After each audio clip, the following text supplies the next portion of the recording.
You wake up, grab a standard cotton t-shirt, and throw it on. It's a morning routine so mundane you likely don't even think about it.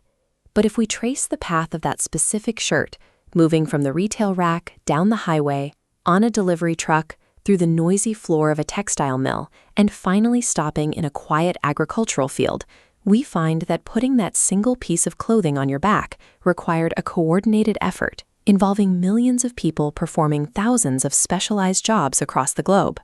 From the ground, these jobs look like a million separate stories, but when you zoom out, you see they are all part of a single interlocking system. Every job you just saw is an economic activity, work done to earn a livelihood. Grouping these activities into 3 specific sectors reveals the links that hold this global system together. We start back in that cotton field. This is the primary sector. It includes any job that relies entirely on harvesting or extracting raw materials directly from nature. We call it primary because it's the first chronological step in the supply chain. Beyond farming, it includes the mining operations pulling minerals from the earth and the forestry workers harvesting timber.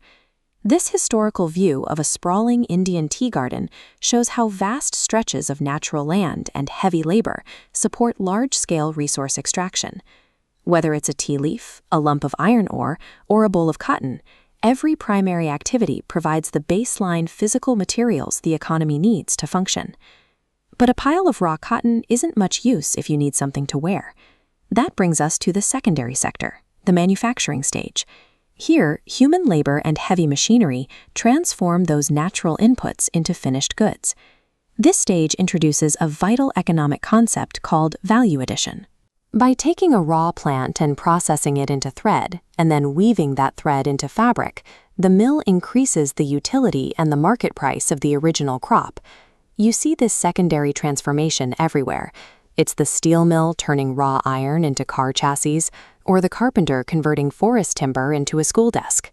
The secondary sector's purpose is to increase the value and utility of what nature gave us in the first place.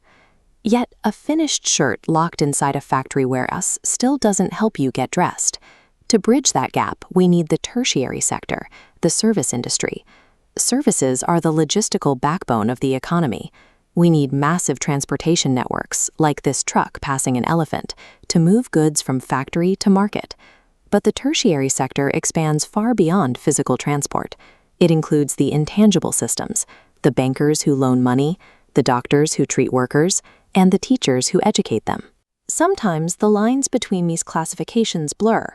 If a farmer milks a cow but then churns their own butter and sells it directly to a neighbor, they are performing activities that could fit into different categories. Economists resolve this by classifying activities by their dominant function. In a modern economy, the tertiary sector acts as the support system, providing the essential services that allow the other 2 sectors to thrive. This diagram shows how farms, factories, and service networks form an interdependent ecosystem. Materials, goods, and services constantly cycle between the 3 nodes.